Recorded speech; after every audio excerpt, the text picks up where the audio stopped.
Hola, muy buenas. Hoy vamos a hablar de las bases fisiológicas que explican las funciones del sistema nervioso. Tales funciones, como la recepción de información a partir de receptores que son capaces de transducir estímulos electromagnéticos, estímulos térmicos, estímulos mecánicos, estímulos químicos en potenciales. Estos son los fotorreceptores, los termorreceptores, los mecanoreceptores y los quimioreceptores. A través de vías aferentes llegan desde el sistema nervioso periférico al sistema nervioso central, donde esa información se integrará a partir de vías eferentes, a través, impulsadas también por el sistema nervioso periférico. El sistema nervioso puede controlar distintos efectores, tales como el músculo estriado esquelético, el músculo estriado cardíaco, el músculo liso, las glándulas. El control del músculo estriado esquelético está determinado por el sistema nervioso somático o de la vía de revelación, mientras que el control del músculo estriado cardíaco, del músculo liso y de las glándulas lo está por el sistema nervioso autónomo de la vida vegetativa. Precisamente, a través de la vía de revelación, nosotros podemos recibir información del entorno, procesarla, modificar el entorno. Así surgen las denominadas funciones superiores del sistema nervioso central, del sistema nervioso en general, como el estado de conciencia, como el aprendizaje, la memoria, las emociones. Mientras que el sistema nervioso autónomo lo que hace es controlar las funciones vegetativas que sirven para garantizar la vida del individuo, tales como la respiración, la circulación, la digestión, la termorregulación y otras. Entonces, todas estas funciones generales del sistema nervioso se pueden explicar si entendemos cómo se generan y cómo se conducen los potenciales nerviosos. Los potenciales de membrana. Entonces, en esta clase nosotros vamos a hablar de génesis y de conducción de potenciales de membrana.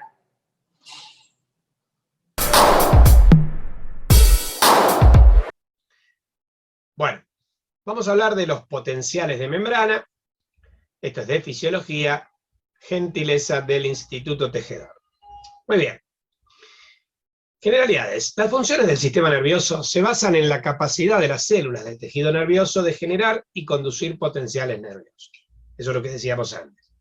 Tales potenciales nerviosos son fenómenos eléctricos, determinados por el flujo de cargas eléctricas.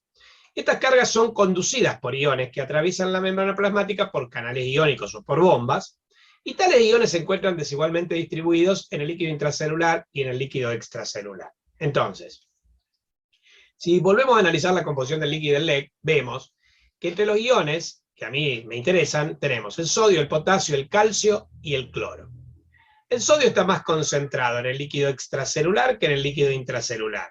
El potasio al revés, es el principal catión intracelular, está más concentrado en el líquido intracelular que en el extracelular. El calcio es el segundo catión de importancia en el líquido extracelular, está más concentrado en el líquido extracelular que en el intracelular. Y finalmente el cloro es el principal anión del líquido extracelular, está más concentrado en el líquido extracelular que en el intracelular. Estos cuatro iones, sodio, potasio, calcio y cloro, son relevantes en el análisis de los potenciales de membrana. Muy bien. ¿Qué es lo que determina estas diferencias entre el LIC y el LEC? En primer lugar, la membrana plasmática es permeable selectivamente a cationes como el sodio, como el potasio, y a otros iones como el cloro, como el calcio, pero es impermeable a aniones de alto peso molecular como las proteínas y otros. Eso es importante a ser considerado. Con respecto a los iones de bajo peso molecular, atraviesan la membrana plasmática y lo hacen por canales iónicos específicos. Lo hacen a favor de su gradiente electroquímico en forma pasiva, ¿sí?, y en contra del gradiente electroquímico en las bombas, ¿no? Mediante bombas. Acá estamos hablando de canales iónicos. Entonces, los canales iónicos lo hacen a favor de su gradiente electroquímico, y en forma pasiva, sin gastar ATP. Así tienden a igualar sus concentraciones llegando a un estado de equilibrio. Pero ¿qué pasa? La membrana plasmática presenta bombas de iones. Estas bombas impulsan los iones en contra del gradiente en forma activa, gastando ATP. Y entonces mantienen la desigualdad en la concentración de los iones del líquido del LEC, logrando una homeostasis con gasto energético. Esto es un estado estacionario. Si no existiesen las bombas, gracias a los canales iónicos llegaríamos a un estado de equilibrio. Las concentraciones de sodio y de potasio, y de calcio, y de cloro, etc., se igualarían a ambos lados de la membrana, y se mantendrían iguales sin gasto energético. Sería un estado de equilibrio, lo que es incompatible con la vida celular. Gracias a la presencia de las bombas, se mantiene esta desigualdad en la concentración de los iones del líquido del LEC, pero con gasto energético, un estado estacionario. Por los canales iónicos pueden ser de varios tipos. Pueden ser de escape, filtrado o reposo, que están siempre abiertos, se los llama también canales de fondo, y regulados. se abren o se cierran, estimulados por ligandos, por fosforilación, por voltaje o por fuerzas mecánicas. Por ejemplo, un canal de escape se encuentra siempre abierto. Por ejemplo, yo tengo los canales de fuga o de escape de potasio. Estos canales tienen un filtro de selectividad que permite el paso de potasio y no de otros cationes, por ejemplo, bivalentes, y permite que el potasio se escape de la célula permanentemente, porque están siempre abiertos, desde el medio intra al medio extracelular. Después tengo canales ligando dependientes. Estos se abren por neurotransmisores o u hormonas, es decir, ligandos, que se ligan al receptor, al canal. Entonces, supongamos que un canal es ligando dependiente. Puede ser un receptor ionotrópico de acetilcolina, por ejemplo, o pueden ser canales en la sinapsis que responden a distintos neurotransmisores. Y entonces, cuando el ligando se une al canal que estaba cerrado, el canal se abre y permite el pasaje del ion. Esto es ligando dependiente. Un canal regulado por fosforilación se abren por agregado de fósforo a sus unidades. Cuando el canal no tiene fósforo está cerrado y cuando le agregamos el fósforo se abre. Este proceso de fosforilación generalmente lo catalizan enzimas quinasas y la desfosforilación enzimas fosfatasas. El fósforo se suele unir por un enlace de tipo éster al oxidilo de los aminoácidos tirosina, serina, treonina de la proteína del canal. Entonces, estos procesos de fosforilación y desfosforilación pueden abrir y cerrar canales. Y finalmente tengo los canales voltaje dependientes que se abren o se cierran a ciertos voltajes. A determinados voltajes de membrana están cerrados y cuando, por ejemplo, se invierte la polaridad de la membrana se pueden abrir, o cuando la polaridad de la membrana llega a cierto valor, el potencial de la membrana llega a cierto valor, se abren. Algunos tienen voltaje de apertura y voltaje de cierre. Y finalmente tengo los canales regulados por fuerzas mecánicas. Estos se abren por distensión de la membrana, suelen estar fijados al citoesqueleto, y entonces cuando se distiende la membrana los canales se abren. Muy bien. En una vía se pueden alternar los canales. Miren, este es un esquema que les muestra algo que vamos a ver en la UP9, que es el reflejo rotuliano. Si yo, por ejemplo, en el consultorio médico, durante el examen físico, hago una percusión con un martillito de reflejos del tendón rotuliano del cuádriceps, yo voy a estirar el cuádriceps. Entonces se estimula un órgano sensorial en el cuádriceps, que es el uso neuromuscular, se generan potenciales de acción en una vía aferente que ingresan a la médula, hace sinapsis con una motoneurona en el asta anterior medular, y después se generan potenciales que vuelven al músculo y provocan su contracción, y entonces se produce la sacudida. Yo te percuto el tendón del cuádriceps y vos haces esto con la pierna. O sea, se produce la contracción del cuádriceps. Muy bien. Ahora bien, ¿para qué este reflejo puede ocurrir? Primero, cuando yo distiendo el uso neuromuscular en el interior del cuádriceps, se abren canales iónicos que son sensibles a distensión, mecanosensibles. Luego se genera un potencial de acción que es conducido por el axón de la neurona, por la fibra nerviosa, y que está determinado por canales de sodio y de potasio voltaje dependientes. Al llegar a la sinapsis, se liberan neurotransmisores que se unen a receptores en la membrana postsináptica, esto lo vamos a ver con la sinapsis, y se generan o se abren canales iónicos que son ligando dependientes. Luego se generan potenciales de acción que se conducen por canales voltaje dependientes, y al llegar al músculo se libera un neurotransmisor que es acetilcolina, que se une a receptores en la placa motora o unión neuromuscular, que son canales iónicos ligando dependientes, se despolariza la célula muscular por canales iónicos voltaje dependientes y el músculo se contrae. Entonces yo tengo canales iónicos mecanosensibles, canales iónicos voltaje sensibles, canales iónicos ligando sensibles, canales iónicos voltaje sensibles, canales iónicos ligando sensibles, canales iónicos voltaje sensibles. Se van alternando en un proceso fisiológico para que se produzca en una vía nerviosa un efecto frente a un estímulo.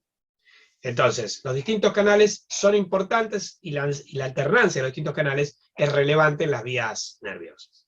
Bueno, los canales iónicos pueden tener distintos estados. Por ejemplo, en el caso de los canales de potasio, cuando tienen una membrana en reposo en menos 90 milivoltios, se encuentran cerrados. Y tiene una activación lenta. Cuando la membrana llega por despolarización a más 35 milivoltios, se abre la compuerta del canal y entonces empieza a salir potasio. Estos no son los canales de fuga de potasio que vimos antes, sino que son canales voltaje dependientes. Entonces tiene un estado de reposo y un estado activado. En el caso de los canales de sodio, voltaje dependientes tienen una compuerta de inactivación interna y otra externa. Cuando ambas compuertas están abiertas, el canal está activado. Cuando está abierta la compuerta interna, intracelular, pero cerrada la compuerta externa, decimos que está en reposo, está cerrado el canal. Y cuando está abierta la compuerta externa, pero está cerrada la interna, decimos que el canal está inactivado. O sea que yo tengo un estado de reposo cerrado, un estado activado o abierto y un estado inactivado. Cuando la membrana está en reposo en menos 90 milivoltios, vos tenés este estado, con la compuerta de inactivación que está abierta y la compuerta de activación del canal que está cerrada, ¿sí? El canal está cerrado. Cuando la membrana pasa de menos 90 a más 35, quiere decir que se está despolarizando la membrana, se abren, o sea, cuando yo llego al umbral de apertura del canal, se abre la compuerta de activación, el canal se activa, ingresa sodio, y la membrana pasa de menos 90 a más 35 milivoltios. Ahí se va a inactivar el canal de sodio, cerrándose la compuerta de inactivación interna y pasa a este estado, que es el inactivado, de más 35 a menos 90. Ahí a más 35 se van a abrir los de potasio, el potasio va a salir, la membrana baja a menos 90, y cuando llega a menos 90 se vuelven a abrir los canales de sodio, o se vuelve a abrir la compuerta de inactivación de sodio, y el canal queda cerrado, pero posible de ser activado. Y esto se repite a lo largo del potencial de acción, ahora lo vamos a analizar. Pero en esta lámina lo que quiero que vean es que yo tengo estados abiertos de los canales, estados cerrados de los canales, y estados inactivados, en el caso, por ejemplo, del canal de sodio. Bueno, miren ahora. Esos eran los canales. Entonces, repasemos un poquito. Los canales pueden ser de escape, de fuga, que están siempre abiertos, o pueden ser regulados. Los canales regulados pueden ser por ligandos, por voltaje, por fuerzas mecánicas, o por, ¿qué más? O por distensión, ya dijimos, fuerza mecánica. Y por fosforilación me faltaba. Y por fosforilación. Bueno, y en cuanto a los estados del canal, pueden estar abiertos, cerrados o inactivados, de acuerdo a las compuertas intra o extracelular, por ejemplo en el canal de sodio. Vamos a analizar la bomba de sodio-potasio ATPase. Es un mecanismo de transporte activo primario. Está constituida por unidades que van a ver, alfa, beta de transmembrana. Tiene la capacidad de impulsar 3 sodios hacia el exterior celular, o sea, contra su gradiente, al mismo tiempo que impulsan 2 potasios hacia el interior celular, ambos en contra de gradiente. O sea, que actuaría como un contratransporte, porque los flujos son en sentidos opuestos, pero no asociados, digamos, no en el mismo sitio. No pasan por el mismo sitio, sino que cada uno tiene sus sitios, como ahora vamos a ver. Es una bomba electrogénica, porque como saca 3 cargas positivas y mete 2 cargas positivas, el egreso de cargas positivas es superior al ingreso, hay una pérdida neta de cargas positivas, y además es un mecanismo ATPase, un mecanismo activo, porque como está impulsando a los iones en contra de su gradiente de conservación, necesita gastar energía. Por eso decimos que es un mecanismo ATPase. Bien. ¿Cuáles son las unidades? Tiene una unidad alfa y una beta, y que son así. La unidad alfa tiene un sitio de unión al sodio intracelular. Tiene sitio de unión al potasio extracelular, también tiene sitios de unión a venenos extracelulares, de unión a venenos metabólicos como la ouabaína o como los digitálicos, y después también tiene sitios de unión intracelular a fosfato y a ATP. Entonces, esta bomba y los canales terminan generando una polarización de la membrana. Es decir, gracias a que hay más salida de potasio que el ingreso de sodio al interior celular, y que los aniones grandes como las proteínas no pueden salir, la membrana va a quedar con cargas positivas externas y cargas negativas internas. Si a esto le sumamos la bomba sodio-potasio electrogénica, que saca 3 sodios y mete 2 potasios, esto contribuye, ¿sí?, a la polarización de la membrana.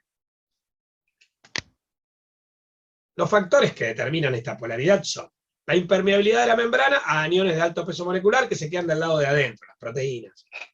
La alta permeabilidad al potasio, lo que determina un flujo saliente de este ion. Y así existirá un exceso de cationes en el LEC que rodea la célula y un exceso de aniones en el LIC vecino a la membrana plasmática.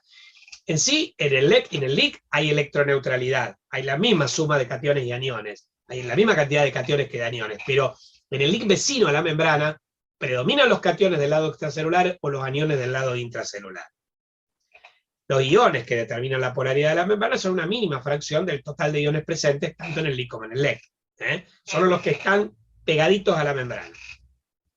Bueno, los iones son impulsados por dos fuerzas. El gradiente químico, que es la diferencia de concentración a ambos lados de la membrana, así los iones se desplazan de mayor a menor concentración, y el gradiente eléctrico, que está dado por la diferencia de cargas que vimos a ambos lados de la membrana. Los cationes se desplazan hacia el interior negativo y los aniones se desplazan hacia el exterior positivo. De haber permeabilidad, los aniones irían hacia el exterior positivo. Los factores que afectan el movimiento iónico son las concentraciones en el LEC y en el LIC, que determinan el gradiente químico, la polarización de la membrana, que determina el gradiente eléctrico, pero además la conductancia, que se llama P, a los iones. Es decir, la permeabilidad de la membrana a los iones. Porque, a ver, por ejemplo, puede haber un gradiente entre LEC y LIC. Por ejemplo, los aniones de alto peso molecular están más concentrados en el interior que en el exterior. Hay gradiente químico para que salgan. Son aniones, y del lado de afuera de la membrana están las cargas positivas, o sea que hay gradiente eléctrico dado por la polarización de la membrana para que salgan. Pero la membrana no es permeable, o sea, la conductancia a proteínas es cero. Con lo cual, a pesar de que existe un gradiente químico y un gradiente eléctrico para que las proteínas salgan, no van a salir. Son aniones no difusibles. En este sentido, la conductancia es la permeabilidad de la membrana a un ion. Si tomamos la permeabilidad del potasio como 1, a eso lo vamos a llamar permeabilidad relativa, que significa que lo tomamos como la unidad, sea cual sea su valor, y todo lo demás lo comparamos con el potasio. Vamos a ver que comparada con el potasio, la permeabilidad relativa al sodio es de 0,03. Es mucho menos permeable la membrana al sodio que al potasio. La permeabilidad relativa al cloro es de 0,45 en la mayoría de las células, pero es de 0,95 en las células excitables. Las células excitables son casi tan permeables al potasio como al cloro. Mientras que la permeabilidad de las proteínas es cero. Entonces, los tres factores serían las concentraciones en el líquido que determinan el gradiente químico, la polarización de la membrana, que determinan un gradiente eléctrico, y la conductancia a los iones, o sea, la permeabilidad de la membrana, que determina si dichos iones podrán o no atravesarla. Bueno, existe un concepto entonces, que es un resumen de todo lo que acabamos de hablar, que es el de potencial de equilibrio de unión. ¿Cómo se define el potencial? El potencial de equilibrio se define como aquel potencial de membrana en el cual no existe gradiente electroquímico y por ende el flujo neto del ion es igual a cero. No es que no hay flujo del ion, el flujo neto es cero. Es decir, que cuando el potencial de transmembrana es igual que el potencial de equilibrio del ion, el gradiente químico iguala al gradiente eléctrico y entonces el flujo neto de la membrana es cero. Se calcula mediante una ecuación, que es la ecuación de Nernst, que es la siguiente. La ecuación de Nernst sirve para calcular el potencial de equilibrio de un ion, y se calcula como menos R por T dividido F por Z por el logaritmo neperiano de la concentración intracelular del ion sobre la concentración extracelular. R es la constante de los gases, 8,31 joules sobre mol por grado Kelvin. F es la constante de Faraday, 96.500 coulombios sobre mol. T es la temperatura absoluta, 310 grados Kelvin. Z es la valencia del ion, y Ln es el logaritmo neperiano.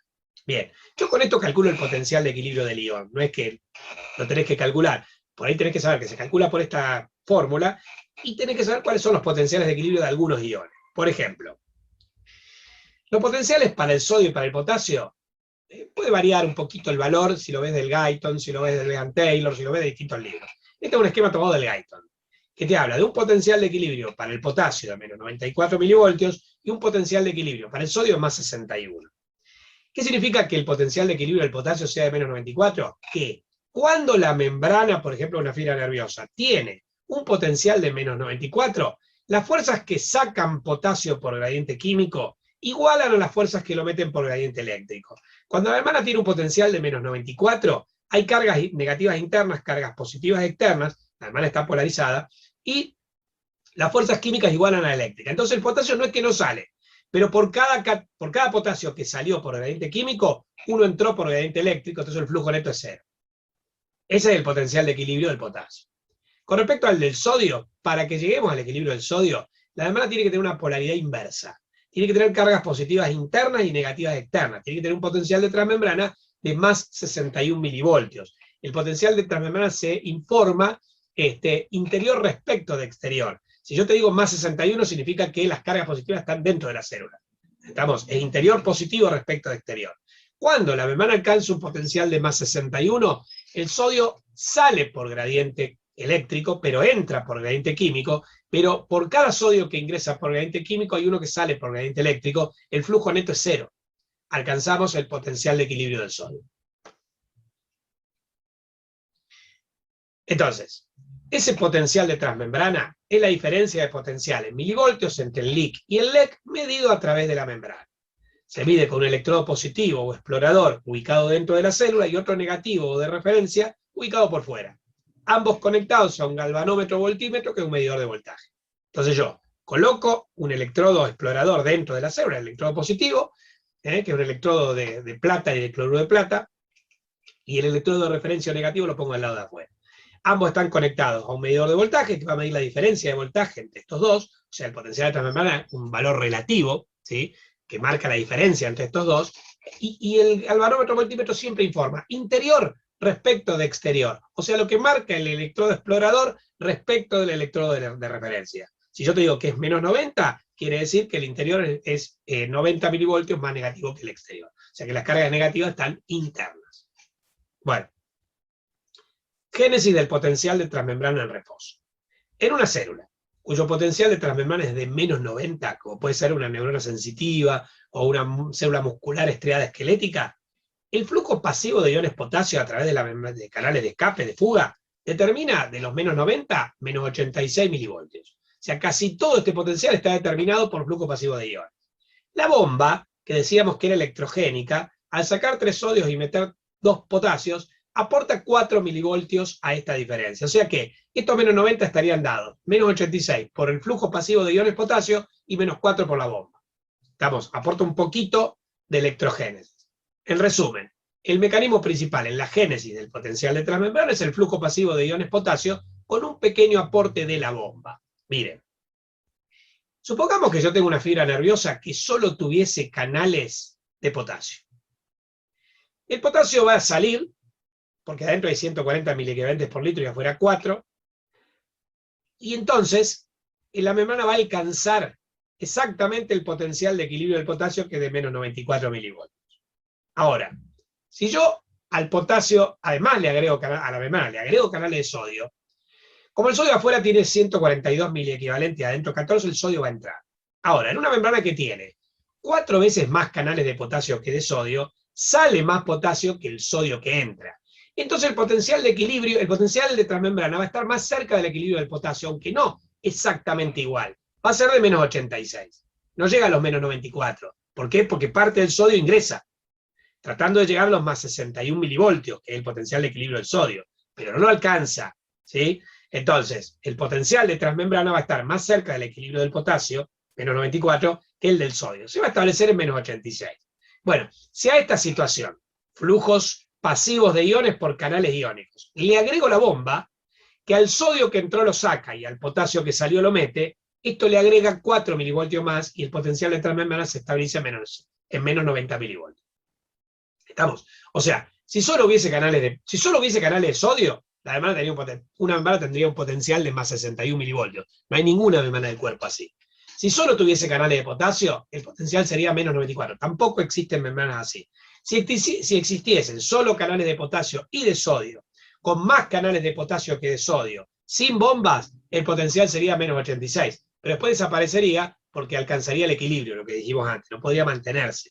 En cambio, membranas que tienen canales de potasio y de sodio, con más canales de potasio que de sodio, y además bombas, sodio, potasio, ATPasa, tienen un potencial de transmembrana de menos 90. Más cercano al potencial de equilibrio del potasio que del sodio, porque hay más canales iónicos de potasio que de sodio. Porque la membrana tiene una permeabilidad al potasio muy superior, una conductancia al potasio muy superior a la del sodio. Bueno, así se generaba. ¿Cómo se mantiene? El mantenimiento está determinado por el funcionamiento de la bomba sodio-potasio ATPasa, ya que los iones potasios que egresan pasivamente por canales son ingresados activamente por ella. Los iones sodios que ingresan pasivamente por canales son egresados activamente por ella. Esto mantiene las diferentes concentraciones de iones a ambos lados de la membrana y por otra parte la polarización de la membrana, es decir, el potencial de transmembrana. ¿Cuáles son los determinantes del valor de potencial de transmembrana en reposo? Bueno, la concentración de iones a ambos lados de la membrana, siendo 3 los que importan: el potasio, el sodio y el cloro, extra e intracelular, y obviamente la conductancia, los iones potasio, cloro, sodio y cloro. Con estos factores, y a través de una ecuación que es la de Goldman, Hodgkin y Katz, yo puedo calcular el potencial de transmembrana como, en reposo, como la conductancia al sodio por la concentración intracelular, más la conductancia al potasio por la concentración intracelular, más la conductancia al cloro por la concentración extracelular, dividido la conductancia al sodio por la concentración de sodio extracelular, más la conductancia al potasio por la concentración de potasio extracelular, más la conductancia al cloro por la concentración intracelular de cloro. De todos los factores en la práctica, el más importante son las modificaciones de la concentración de potasio extracelular. Bueno, con respecto a la relación entre la concentración de potasio extracelular y el potencial de transmembrana en reposo, esta es inversamente proporcional, es decir, que a mayor concentración de potasio extracelular, menor es el potencial de transmembrana en reposo, y al revés, viceversa. A menor concentración de potasio extracelular, mayor es el potencial de transmembrana en reposo. Ejemplo, si yo tengo una concentración extracelular de potasio de 3 milimolar, esto corresponde a un potencial de transmembrana de menos 89 milivoltios, considerando también las concentraciones de sodio, de cloro, intra y extracelular, y las distintas conductancias según la ecuación de Goldman. Pero si todo lo demás lo mantenemos igual, las concentraciones de sodio y de cloro y las conductancias, pero aumentamos la concentración de potasio extracelular a 15 milimolar, esto va a corresponder a un potencial de transmembrana de menos 59 milivoltios. Es decir, que si yo aumento la concentración de potasio extracelular, disminuye el potencial de transmembrana. En resumen, los mecanismos claves para la génesis y el mantenimiento del potencial de transmembrana son los canales iónicos de potasio y la bomba de sodio-potasio ATPase. Los canales de fuga, estos que estaban siempre abiertos, y la bomba. Esto pasa en todas las células del cuerpo, no en las nerviosas, no en las zonas excitables, en todas. Ahora bien, el potencial del reposo se encuentra en un estado estacionario. Se mantiene con un alto costo energético. La bomba sodio-potasio ATPase es responsable del 30% del gasto calórico celular. Y esta bomba puede ser afectada por el aumento de la concentración de sodio intracelular, que aumenta la actividad, o por el aumento de la concentración de potasio extracelular, que aumenta su actividad. Si aumenta la concentración intracelular de sodio, aumenta la actividad, y si disminuye, disminuye.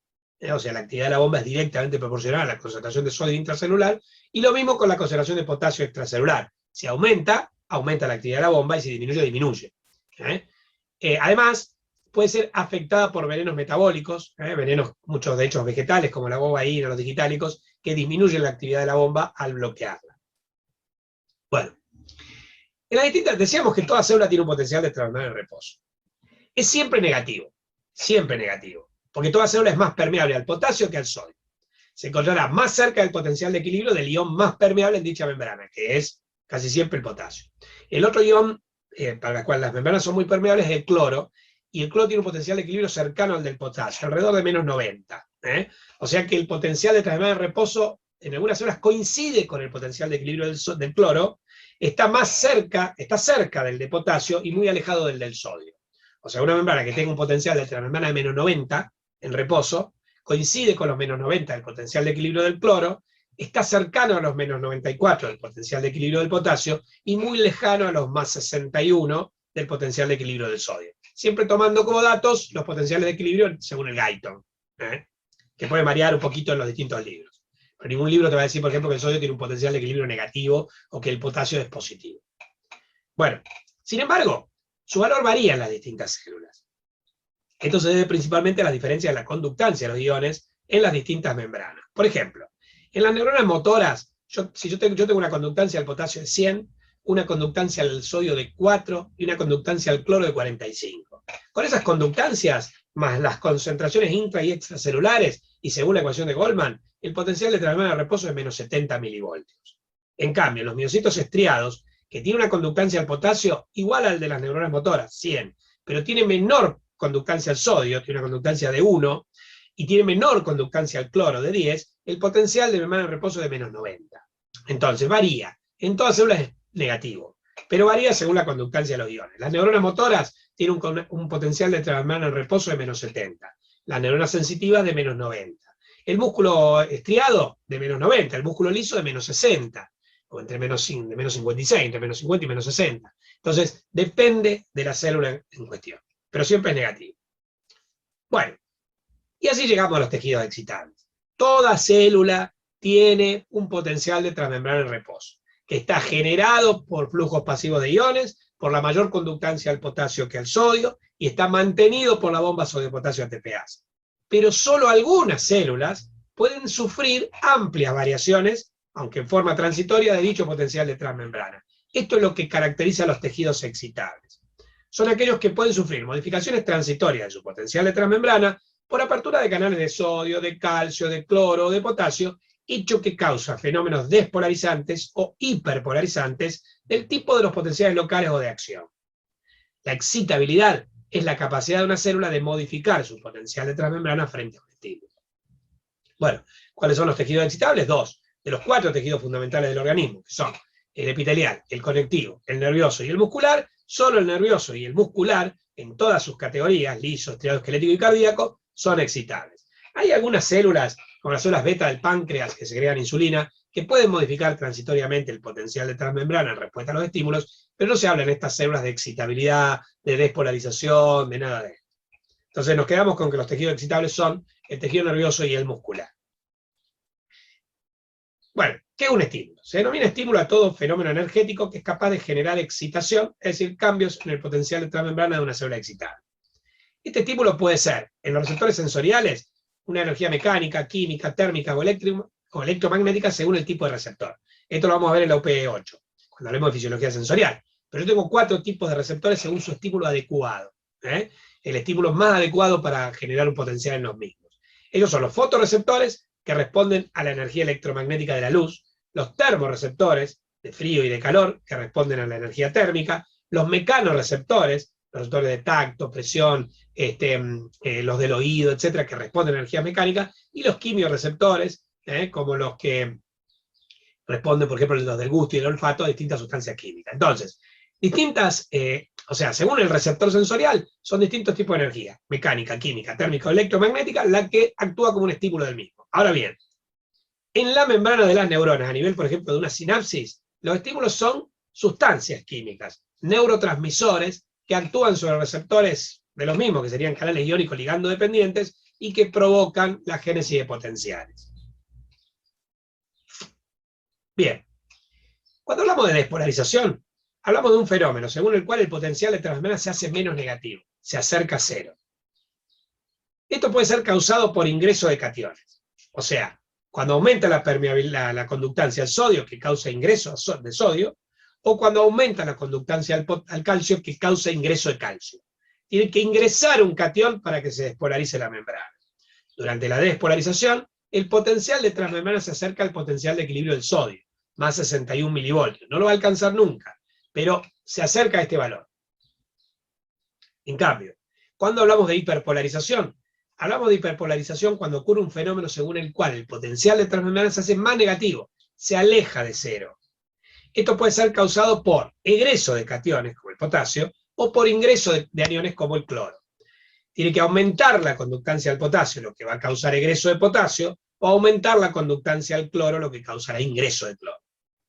Durante la hiperpolarización, el potencial de transmembrana se acerca al potencial de equilibrio del potasio, menos 94. Yo tengo una demanda en reposo de menos 70, y si se acerca a los menos 94, o sea, baja a menos 75, menos 80, menos 90, se está hiperpolarizando.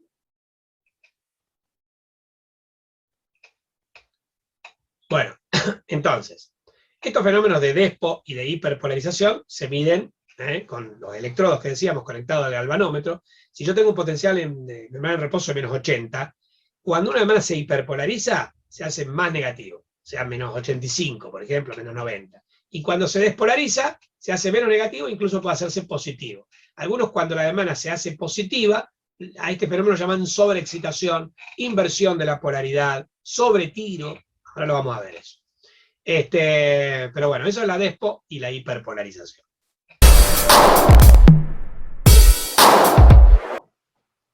Bueno, Entonces, miren lo siguiente. Suponete que vos tenés una membrana plasmática que separa el LEC del LIC. Tengo canales iónicos en la membrana y mecanismos activos que son las bombas. Entonces, por los canales iónicos de sodio y de potasio, el sodio, que está más concentrado en el LEC que en el LIC, tiende a entrar. El potasio, que está más concentrado en el LIC que en el LEC, tiende a salir. Como hay más canales iónicos de potasio que de sodio, la membrana tiene mayor conductancia al potasio que al sodio, sale más potasio que el sodio que ingresa. Esto determina que el potencial de transmembrana sea negativo, interior negativo respecto del exterior, que es positivo. Entonces, observa, si yo dejo, esto es un mecanismo pasivo, yo dejo que todo el sodio se iguale entre el interior y el exterior, y el potasio lo mismo, el potencial de transmembrana va a desaparecer, y además también se van a igualar las concentraciones extra e intracelulares de los iones, hecho que aleja al sistema de la homeostasis. Entonces ahí es donde interviene la bomba, el sodio que entró lo saca, al potasio que salió lo mete, esto gastando en ATP, y entonces mantiene el potencial de transmembrana en reposo, vamos a llamarlo PTR, el potencial de transmembrana en reposo, en menos 70 milivoltios. Muy bien. De repente, yo aplico un estímulo que abre muchos más canales de sodio en una celda excitable. Yo aplico un estímulo al que voy a llamar un estímulo despolarizante. Este estímulo despolarizante abre canales de sodio o abre canales de calcio. Cualquiera de los dos o ambos serán estímulos despolarizantes para hacer que las cargas, normalmente cuando la membrana está polarizada tiene cargas negativas internas y cargas positivas externas. Lo que va a lograr este estímulo despolarizante es que se inviertan las cargas y que entonces, al ingresar cargas positivas, la membrana tenga menos cargas negativas internas, menos cargas positivas externas, y entonces la aplicación de este estímulo provocará que el potencial de transmembrana se haga menos negativo, que se acerque a cero. Ahí es cuando hablamos de despolarización. En cambio, si un estímulo, al que vamos a llamar estímulo hiperpolarizante,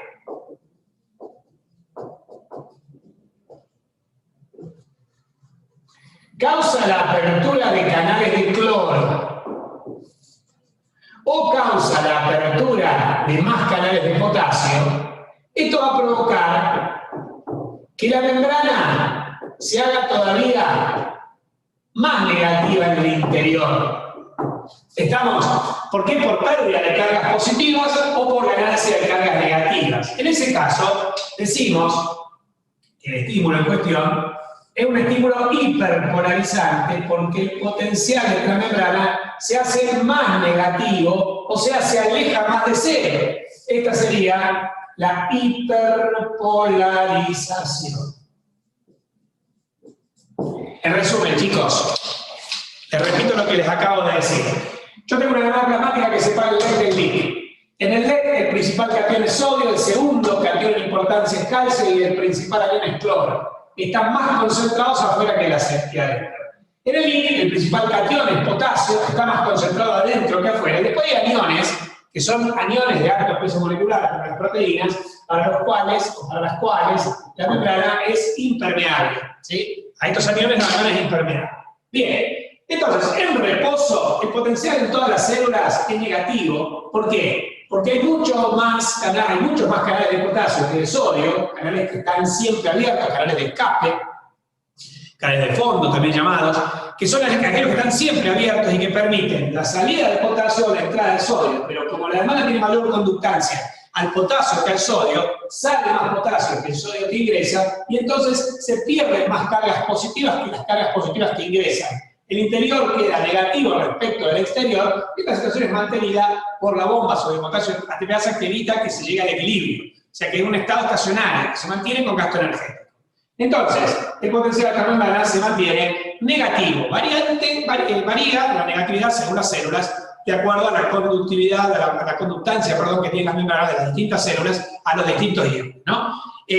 Una neurona motora puede tener un potencial de transmembrana en reposo de menos 70, pero una neurona sensitiva de menos 90, el músculo liso de menos 60, el músculo estriado cardíaco o esquelético de menos 80, menos 90, pero siempre es menos, o sea, siempre es negativo.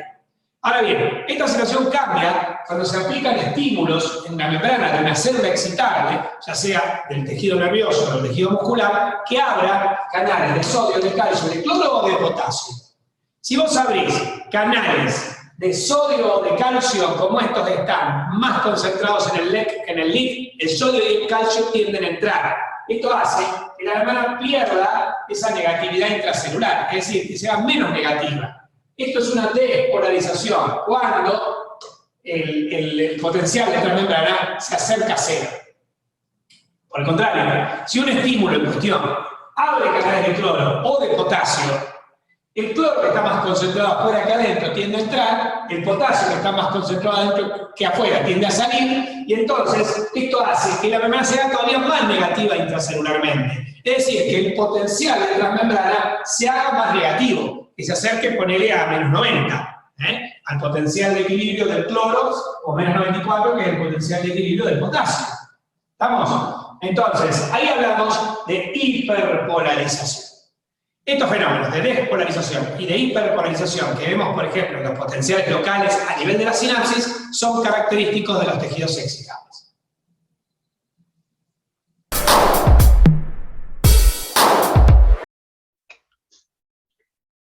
Bueno, y así se generan distintos tipos de potenciales. Estos pueden ser electrotónicos o locales, como el potencial del receptor, los potenciales sinápticos de excitador, inhibidor, el de la placa motora o unión neuromuscular, y los potenciales de acción, como los potenciales en espiga de las neuronas, del músculo esquelético, los potenciales en meseta de algunos músculos lisos o del músculo cardíaco, los potenciales de respuesta rítmica de los miocitos cardíacos especializados, etc. O sea, electrotónicos y de acción serían los dos tipos de potenciales. Vamos a analizar los electrotónicos. Se definen como una pérdida transitoria del equilibrio estacionario en respuesta a un estímulo que se propaga solo localmente, disminuyendo de amplitud en tiempo y espacio. A los electrotónicos también se los llama potenciales locales. Estos son locales. Se propagan a corta distancia con decremento, o sea, disminuyen en amplitud en el tiempo y en el espacio. Ese es el decremento. Son graduados. Estos no tienen umbral. Siempre responden, y la respuesta será la amplitud del potencial. Depende de la intensidad del estímulo, es directamente proporcional a la intensidad del estímulo. Se suman en el tiempo y en el espacio, ahora van a ver, y pueden tener efectos despolarizante o hiperpolarizante. O sea que los electrotónicos podrían ser despolarizantes o pueden ser hiperpolarizantes. Nunca el potencial de acción, el propagado, va a ser hiperpolarizante, siempre despolarizante. En cambio, los electrotónicos pueden ser despo o hiperpolarizantes. Bueno, les mencionaba la suma espacial y la temporal. ¿Qué es la suma espacial? Es cuando la aplicación de dos o más estímulos simultáneos están separados por una distancia menor que la constante de longitud de la membrana. Esto da por resultado una despolarización mayor que los estímulos individuales. Se sumaron en el espacio. Cuando hablamos de suma temporal, cuando la aplicación de dos o más estímulos sucesivos están separados por un tiempo menor que la constante de tiempo de la membrana. Esto da por resultado una despolarización mayor que los estímulos individuales, suma temporal. Entonces, la suma espacial y temporal se explican de la siguiente manera.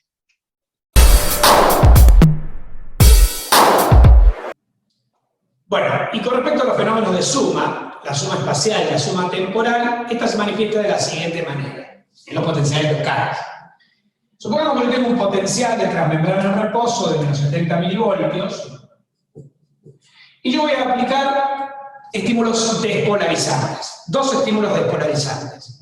Primero voy a aplicar dos estímulos despolarizantes simultáneos, pero separados por una mayor o menor distancia sobre la membrana.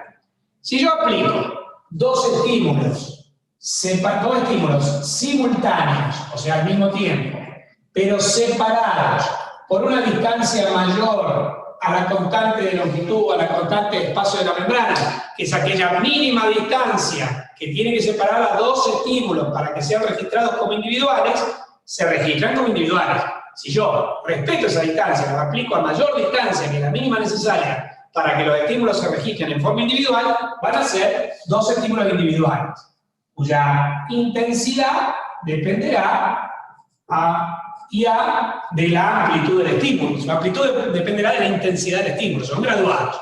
Si son de alta intensidad, será mayor amplitud. Si son de baja intensidad, menor amplitud. Si son de igual intensidad, estos van a tener la misma amplitud, pero son dos separados.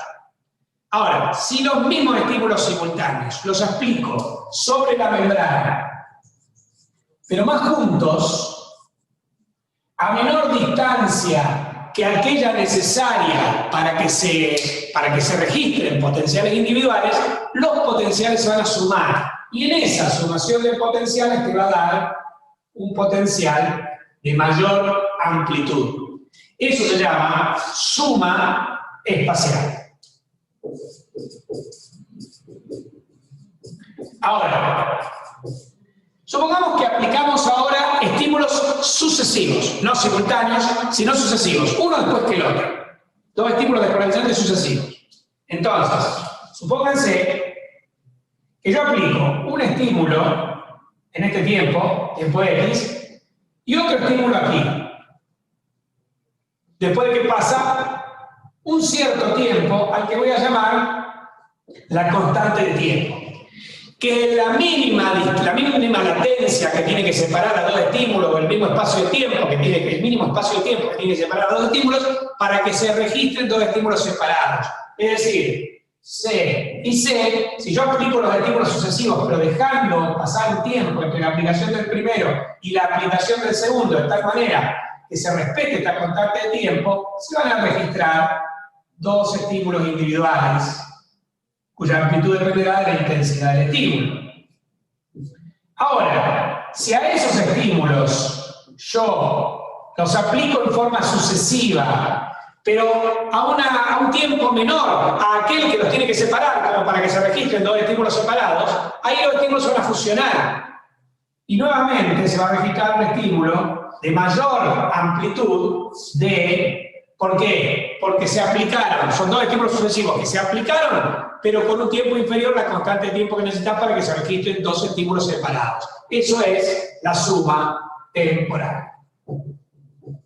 Estos fenómenos de suma temporal y de suma espacial son característicos de los potenciales electrotónicos o potenciales locales. El potencial de acción no tiene fenómenos de suma.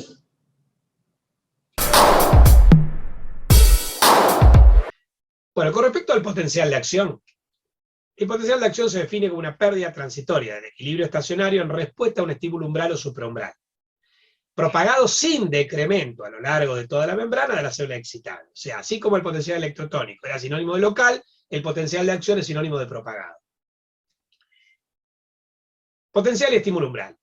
¿Qué es el potencial umbral? Es el valor del potencial de transmembrana que se debe alcanzar para desencadenar un potencial de acción. También se lo llama umbral de excitación.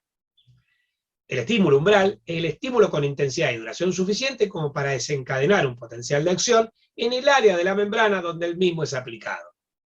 Un subumbral es aquel que no tiene la intensidad o duración suficiente como para descargar un potencial de acción, o lo hace menos del 50% de las veces en las que el mismo es aplicado. Y un supraumbral es aquel que presenta una intensidad y duración superiores a aquellas necesarias para alcanzar el umbral y desencadenar el potencial de acción. Bueno, entonces, miren este esquema. Supongamos que yo tengo una membrana cuyo potencial de reposo es este y el potencial umbral, el umbral de descarga es este.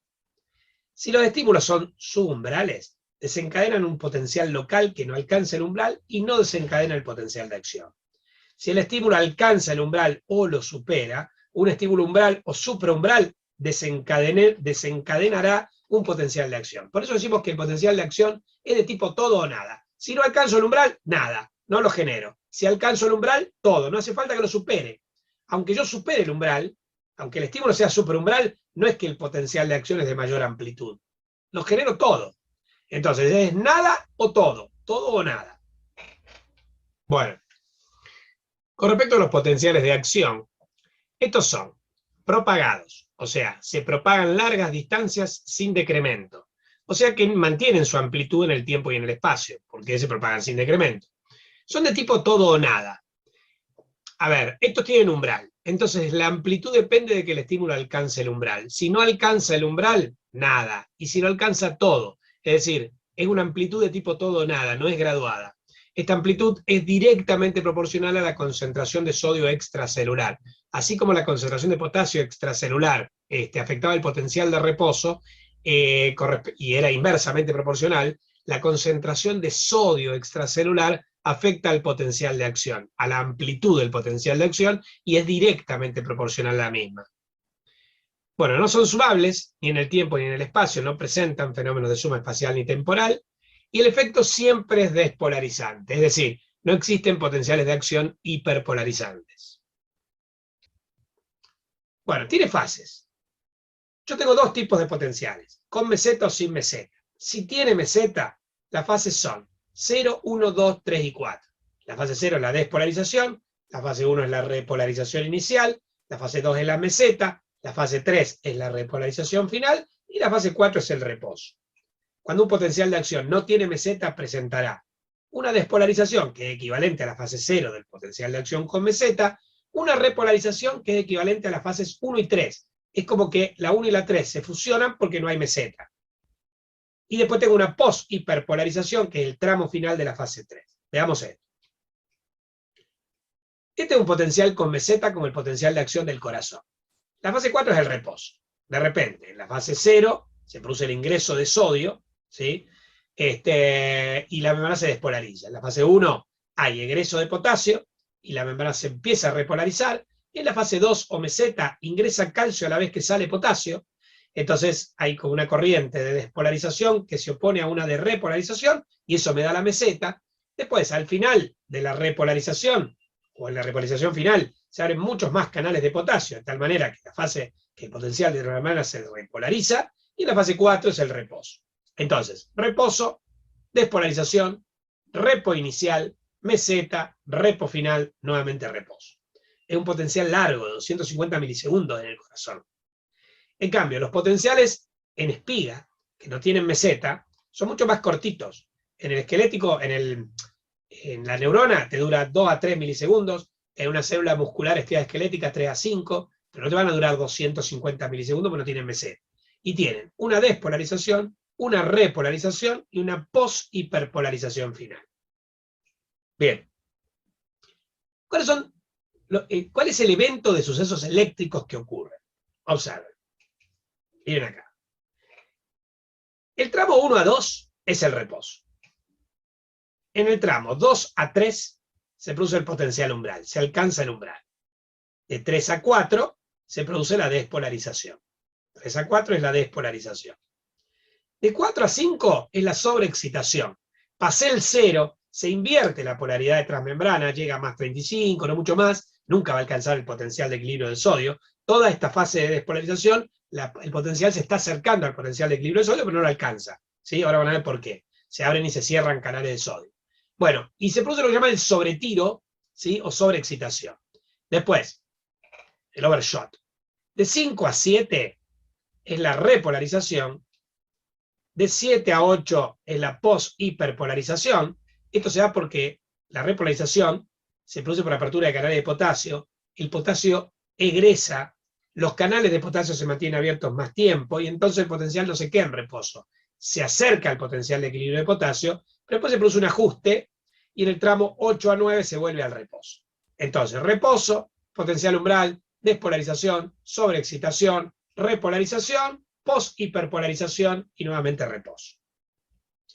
Vamos al evento de sucesos iónicos. Eso que vimos antes era el evento de sucesos eléctricos. Vamos al evento de sucesos iónicos.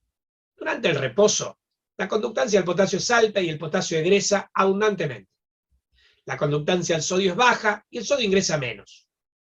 La bomba sodio-potasio ATPasa mantiene las concentraciones de sodio y de potasio en reposo. De repente se estimula la membrana.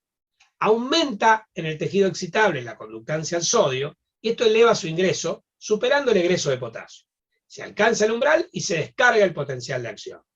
Durante la despolarización, la conductancia al sodio aumenta y disminuye rápidamente por activación y desactivación rápida de canales de sodio voltaje dependiente. Recuerden que tenían compuerta de apertura, voltaje de cierre, y tiene un estado cerrado, abierto e inactivo. El potencial de transmembrana se acerca al potencial de equilibrio del sodio, no lo alcanza. Durante la repolarización, aumenta la conductancia al potasio, más tardíamente, pero se mantiene alta durante mayor tiempo, causando la repolarización y la post-hiperpolarización. El potencial de transmembrana se va a acercar al equilibrio de potasio. Bueno, conductancia de los iones. Miren esto. Esta es la membrana polarizada, menos 90 milivoltios, y de repente acá se va a despolarizar acercándose a más 10. Fíjense lo que pasa con la conductancia al sodio. Aumenta mucho al principio, rápidamente se inactiva el canal y disminuye, va aumentando más lentamente la conductancia al potasio, se mantiene elevada más tiempo y después disminuye. ¿Estamos? Estos son los tiempos de aumento y disminución de la conductancia al sodio en rojo y al potasio en azul. Bien, veamos cómo se relaciona esto con los fenómenos eléctricos. O sea, estos son los fenómenos eléctricos, estos son los fenómenos químicos, cómo es que fenómenos eléctricos y químicos se relacionan.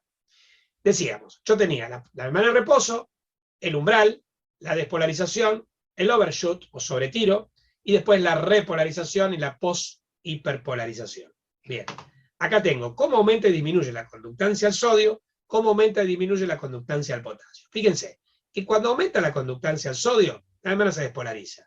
Cuando disminuye por inactivación de los canales de sodio rápidamente la conductancia al sodio, que dura 1 milisegundo, la membrana alcanza su límite. Ahí comienza a aumentar la conductancia del potasio y se repolariza. Pero como la conductancia del potasio tarda mucho en disminuir, la membrana sigue repolarizándose y de hecho hasta se hiperpolariza. Cuando la conductancia del potasio vuelva a lo normal, la membrana también, el potencial de transmembrana volverá al reposo. Bien. Durante la génesis de un potencial de acción, existe mecanismo de feedback positivo para el sodio y mecanismo de feedback negativo para el potasio. ¿Cómo es el feedback positivo del sodio? Al inicio se produce un estímulo despolarizante. Este abre canales de sodio activado por voltaje, esto aumenta la conductancia al sodio, esto hace que aumente el flujo de iones sodio al interior de la célula y que la membrana se despolarice. Al despolarizarse la membrana, se abren más canales de sodio, aumenta más la permeabilidad al sodio, aumenta más el flujo de sodio y se despolariza más la membrana. Es un feedback positivo hasta que se alcance el voltaje de cierre de los canales, de inactivación de los canales. Y ahí se produce un paro, digamos, del potencial, con desactivación de los conductos de sodio. Pero mientras tanto, cuanto más sodio ingrese, más sodio va a ingresar. Porque el ingreso de sodio favorece el ingreso de más sodio al abrir más canales. Es un fenómeno de retroalimentación positiva. En cambio, con el potasio, el feedback es negativo. Al inicio, yo despolarizaba la membrana y me acercaba al voltaje de apertura de los canales de potasio. Cuando estos canales de potasio activados por voltaje se abren, aumenta la conductancia al potasio, el potasio sale, la membrana se repolariza y a medida que la membrana se repolariza, se inhibe la salida de potasio. Es un feedback negativo, a diferencia del sodio. Bueno, periodo refractario. Este es un concepto importante. El espacio de tiempo durante la génesis de un potencial de acción en el cual la excitabilidad de la membrana se afecta. El mismo se divide en un periodo refractario absoluto, donde la excitabilidad es nula y la membrana no responde a nuevos estímulos, y un periodo refractario relativo, donde la excitabilidad está disminuida y la membrana solo responde a estímulos de intensidad supraumbral. Tienen que ser superiores al umbral para poder desencadenar el potencial de transmembrana. Entonces, acá tenemos el periodo refractario absoluto. Dura durante toda la despolarización y gran parte de la repolarización, porque los canales de sodio están desactivados, y acá tenemos el relativo. Debido a la difusión hacia afuera continua de potasio, la membrana se hiperpolarizó, está más lejos del umbral. Entonces yo necesito, suponete que tengo una membrana de menos 70 y un umbral en menos 55, para alcanzar el umbral necesito una despolarización de 15 milivoltios. Pero si ahora, en esta fase, la membrana baja a menos 80, yo para alcanzar el umbral necesito una despolarización de menos 25 milivoltios. Puedo lograrlo, porque hay canales de sodio que se pueden reclutar, menos que cuando la membrana es excitable. O sea, la excitabilidad está disminuida, pero necesito un estímulo de supraumbral, un estímulo de intensidad suficiente como para poderlos abrir. Digo que estoy en periodo refractario relativo. Bueno, y acá tenemos un cuadro que es un resumen de todo. Miren esto. Cuando la membrana tiene un potencial de reposo menos 70 con un umbral de menos 55, aquí la excitabilidad es alta. Está bastante cerca el potencial de transmembrana del umbral, y los canales de sodio y de potasio están cerrados, pero no inactivos. Sobre todo los de sodio no están inactivos. Ven que esta compuerta no está cerrada, bloqueando el canal. Entonces es muy excitable la célula.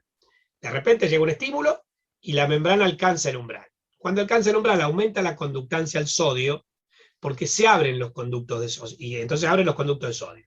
El sodio ingresa. Al ingresar sodio, la membrana se despolariza, ¿sí?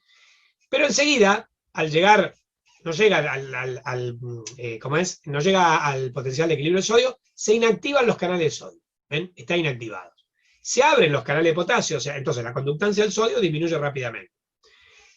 Se activan los canales de potasio, empieza a aumentar la conductancia del potasio, sale potasio, la membrana se empieza a repolarizar. Pero como los canales de sodio están totalmente inactivos, acá la excitabilidad es cero. Estoy en periodo refractario absoluto. Por más que vos metas un estímulo 10 veces superior al que inicialmente provocó el desencadenamiento del potencial de acción, no va a haber nueva apertura de canales de sodio, porque están todos inactivados. De repente, la conductancia del potasio baja, se empiezan a activar algunos canales de sodio, otros están inactivos, pero los de potasio empiezan. Algunos a inactivar, otros siguen activos. Entonces, acá se da la fase esta de poshiperpolarización, donde el potencial de transmembrana se aleja de los 55 del umbral, pero como ya tengo algunos canales de sodio abiertos, empieza a aumentar la excitabilidad. Este es el periodo refractario relativo. Con un estímulo suficientemente amplio como para alcanzar el umbral, puedo llegar a reclutar estos canales y provocar un nuevo potencial. Ahora bien, cuando la conductancia del potasio termine de disminuir, o sea, disminuye a lo normal, digamos, ese aumento de la conductancia del potasio vuelve a lo normal. La del sodio hace rato que ya había vuelto a lo normal. El potencial de transmembrana se mantenga, vuelva al estado de reposo, y los canales de tanto de sodio y de potasio estén cerrados, pero no inactivos, especialmente los del sodio, la excitabilidad vuelve a ser alta, deja de haber periodo refractario, terminó el periodo refractario. Muy bien, o sea que en este esquema, que está muy bueno, tienen, este esquema es del Gannon, está muy bueno. Bueno, tipos de potenciales de acción. Los potenciales de acción varían en los distintos tejidos excitables. En las neuronas son potenciales de acción en espiga, bien empinaditos. En los miocitos estriados esqueléticos son potenciales de acción en espiga. En los miocitos estriados cardíacos son potenciales de acción en meseta. Y en el músculo liso, en algunos en espiga, en otros es en meseta. Veamos. Potencial de acción neuronal. Típico potencial en espiga. Reposo en menos 70, una neurona motora, esta sensitiva tiene menos 90. Potencial umbral, un umbral en menos 55, despolarización, overshoot o sobretiro, o sobreexcitación, repolarización, poshiperpolarización. El tiempo es de más o menos 3 milisegundos, la amplitud es de 100 milivoltios, de menos 70 más 30, son 100, 105 milivoltios, una duración de, dijimos, 2 a 3 milisegundos. Bien en espiga. El del músculo esquelético es parecido, pero tiene más potenciales. Hay muchos potenciales locales en el músculo esquelético. Por ejemplo, tengo los potenciales en miniatura, que son chiquititos, son locales y no llegan al umbral. Primero, el potencial de transmembrana en reposo es más bajo, menos 90 milivoltios. El umbral es más alto, menos 40 milivoltios. O sea, es menos excitable la célula muscular que la célula nerviosa. Tiene potenciales en miniatura que no alcanzan el umbral y no desencadenan el potencial de acción. Tiene el potencial de placa, o de la unión neuromuscular, que es un potencial local, pero que alcanza el umbral y desencadena el potencial, ¿sí? Un potencial de acción que va desde los menos 90 hasta casi el equilibrio del sodio, más 50, ¿sí? O sea que es bien, tiene mucha amplitud, y una duración que está alrededor de puede llegar a el umbral es ¿no? A los 5, 7 milisegundos. Normalmente es 3 a 5 milisegundos. Es el doble más o menos de la amplitud de un potencial de acción neuronal, y es más alto también en amplitud. Pero de todas maneras, es en espiga. En cambio, en el liso tengo 3 tipos de potenciales. Potenciales en espiga, por ejemplo, en las células, en los miocitos de los vasos sanguíneos. Potenciales de ondas lentas, que lo vamos a ver en nutrición con la fisiología del músculo gastrointestinal. Estos potenciales te pueden durar 10.000 milisegundos, es decir, 10 segundos. Por eso es una onda lenta. Y los potenciales en meseta, como el potencial del músculo liso uterino, que lo vamos a ver en sexualidad, la primera materia del año que viene, que te dura más o menos medio segundo. Entonces, en espiga, en el músculo liso vascular, de ondas lentas, en el músculo liso gastrointestinal, en meseta, en el músculo liso uterino. En el corazón, es típico potencial en meseta, con la fase 0, 1, 2, 3 y 4. Te dura más o menos 250 milisegundos, con una amplitud también, es un músculo estriado. El músculo estriado tiene potenciales más bajos que las neuronas motoras, menos 90 milivoltios, llega hasta más 40, más 45, o sea que gran amplitud y con una duración de 250 milisegundos. Y en el corazón también se dan potenciales de acción con actividad rítmica. El corazón tiene una propiedad llamada vatmotropismo, o automatismo, que late solo, no lo tengo que estimular. De hecho, el corazón está estimulado, inervado, por el sistema nervioso autónomo simpático y parasimpático. El simpático te hace que el latido se haga más rápido, o sea que te dé taquicardia, por ejemplo cuando salías a correr o cuando te pones nervioso, y el parasimpático reduce la frecuencia cardíaca, produce bradicardia. Ahora, si yo al corazón te lo denervo, o sea, le saco las fibras simpáticas y las fibras parasimpáticas, late solo. ¿Por qué? Porque tiene una especie de sistema nervioso intrínseco, que en realidad no son neuronas, sino que son células musculares células musculares cardíacas modificadas, que constituye el denominado aparato cardionector o sistema de conducción de impulsos del corazón. Este produce despolarizaciones espontáneas en forma rítmica, y esto determina que el corazón se despolarice, que el corazón pueda latir solo. ¿Estamos? El músculo esquelético no tiene despolarización rítmica, y el liso solo tiene despolarización rítmica en el aparato gastrointestinal. Bueno, en resumen y para terminar, si comparamos el potencial electrotónico versus el potencial de acción, las características a comparar serían las siguientes. Por ejemplo, decremento en el tiempo, el potencial de acción no tiene, los potenciales electrotónicos locales sí. Lo mismo el decremento en el espacio, el potencial de acción no tiene, el potencial electrotónico local sí. El potencial de acción es autopropagado. Como no tiene decremento en tiempo y espacio, se puede propagar largas distancias. En cambio, como los potenciales electrotónicos disminuyen de amplitud en tiempo y espacio, no se pueden propagar largas distancias, no son autopropagados. El potencial de acción no es graduado, tiene una amplitud que es de tipo todo o nada, mientras que el potencial electrotónico local es graduado. Si el estímulo no llega al umbral, si es un estímulo subumbral, el potencial...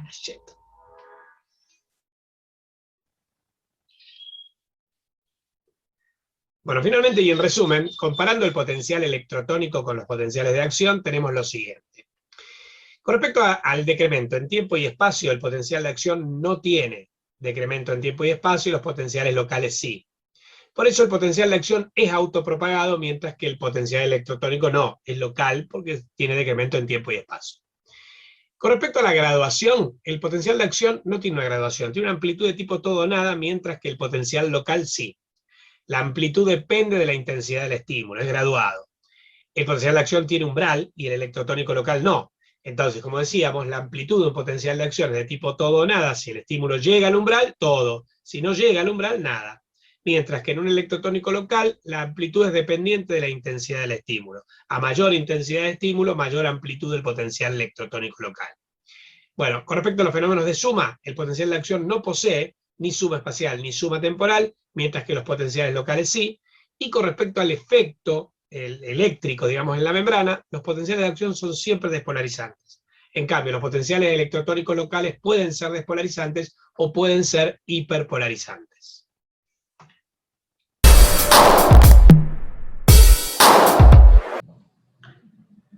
Bueno, te lo resumo en 5. En relación a los potenciales de membrana, lo que tenemos que saber es lo siguiente.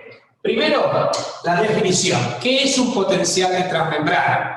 Hay que saber qué es la diferencia de cargas a ambos lados de una membrana, medida con un electrodo positivo ubicado dentro de la célula y un electrodo negativo de referencia ubicado fuera de la misma, ambos conectados a un dispositivo denominado galvanómetro voltímetro que informa el potencial intracelular respecto del potencial extracelular. Es decir, las cargas intra respecto de las extras. Si vos te informan que el potencial de transmembrana es de menos 70 milivoltios, lo que te está diciendo es que es el interior negativo respecto del exterior. Bien, eso es el potencial de transmembrana. Después tiene que saber cómo se genera el potencial de transmembrana y cómo se mantiene. La génesis del potencial de transmembrana en todas las células del organismo se produce por mecanismos pasivos, por flujo pasivo de iones por canales iónicos. Todas las células tienen abundantes canales de potasio, muchos más canales de potasio que de sodio. Con lo cual, como el potasio es el principal catión intracelular, tiende a salir, como el sodio es el principal catión extracelular, tiende a entrar. Pero como las membranas de todas las células del cuerpo tienen mayor conductancia al potasio que al sodio, sale más potasio que el sodio que ingresa y esto genera un potencial de transmembrana negativo. Para una membrana que tiene un potencial de menos 90 milivoltios, 86 milivoltios está generado por este flujo pasivo de iones. Pero claro, para evitar que se igualen las concentraciones de iones a ambos lados de la membrana, actúa la bomba, ¿sí? O sea, el mantenimiento de concentraciones desiguales a ambos lados de la membrana plasmática es un estado estacionario, un estado homeostático estacionario que se mantiene con gasto energético. La bomba sodio-potasio ATPasa saca el sodio que entró y mete el potasio que salió. Pero es electrogénica, porque saca 3 sodios y mete 2 potasios, con lo cual contribuye un poco a la génesis del potencial de transmembrana, aunque solo para ese ejemplo de una membrana que tiene un potencial de transmembrana de menos 90 milivoltios, te aporta 4 milivoltios. Bien, pero sí es fundamental para mantener el potencial de transmembrana, como decíamos, porque si la bomba se inhibe, por ejemplo, con venenos vegetales tales como la guavaína o con digitálicos, el potencial de transmembrana se anula, las concentraciones de iones a ambos lados de la membrana se igualan, y esto es incompatible con la vida celular. Llegaríamos al equilibrio, a un estado en el cual los parámetros se mantienen constantes sin gasto energético, pero que sería incompatible con la vida celular. Con lo cual, el mantenimiento del potencial de transmembrana se produce por la bomba. Entonces, definición, génesis y mantenimiento. Después tenemos que saber cómo se modifica el potencial de transmembrana. Este potencial de transmembrana puede modificarse, ya sea por ingreso de cationes desde el LEC al LIC, por egreso de cationes desde el LIC al LEC, o por ingreso de aniones desde el LEC al LIC. La cuarta posibilidad, que sería el ingreso de aniones del LIC al LEC, es poco probable porque los aniones intracelulares generalmente son aniones de alto peso molecular, como las proteínas, y la membrana es impermeable a los mismos. Por lo cual, el potencial de transmembrana en reposo se puede modificar en el sentido de la despolarización o en el sentido de la hiperpolarización. Decimos que la membrana se despolariza cuando se hace menos negativa. Supongamos que tengamos un potencial de transmembrana de menos 90, sube a menos 70, se acerca a 0. Mientras que decimos que se hiperpolariza cuando se hace más negativa, cuando se acerca al potencial de equilibrio de potasio de menos 94. Para que una membrana se despolarice tienen que ingresar cationes. Y generalmente los cationes que ingresan pueden ser el sodio en las moléculas, en las células nerviosas, o el calcio en las células musculares. En cambio, para que la membrana se hiperpolarice, o bien tiene que salir potasio, que es un catión, o bien tiene que entrar cloro, que es un anión. Entonces, estas modificaciones de iones pueden modificar el potencial de transmembrana, y así, en los tejidos excitables, que son aquellos que pueden sufrir amplias modificaciones del potencial de transmembrana generando potenciales, hay que saber qué tipos de potenciales se generan, y estos pueden ser de 2 tipos, los electrotónicos o locales y los de acción o propagada. Tiene que saber la definición de cada uno y saber compararlos, que el potencial electrotónico es local, mientras que el potencial de acción es autopropagado, largas distancias. El potencial electrotónico, como es local, se agota en tiempo y espacio, mientras que el potencial de acción no se agota en tiempo y espacio. El potencial de acción tiene umbral, mientras que el potencial electrotónico no tiene umbral. Por eso, la amplitud del potencial electrotónico es graduada. Depende de la intensidad del estímulo, mientras que la amplitud del potencial de acción es de tipo todo o nada. Si el estímulo no alcanza el umbral, nada, no se genera el potencial. Si el estímulo alcanza o supera el umbral, todo se genera el potencial.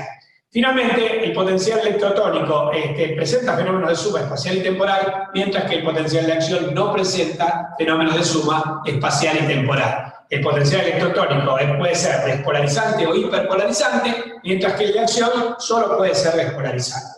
Tipos de potenciales electrotónicos: el potencial del receptor, el potencial posináptico excitador, el potencial posináptico inhibidor y el potencial de placa o de la unión neuromuscular. Mientras que los tipos de potenciales de acción pueden ser potenciales de acción en espiga, potenciales de acción en meseta, potenciales de ondas lentas, pueden ser potenciales rítmicos, distintos potenciales de acción que se pueden ver tanto en células nerviosas como en las células excitables, musculares excitables, tales como el músculo liso, las células del músculo esquelético o las células del músculo estriado cardíaco. En resumen, de potenciales de membrana tienen que saber cómo se definen, cómo se generan, cómo se mantienen, cómo se modifican y los tipos de potenciales de membrana que tenemos.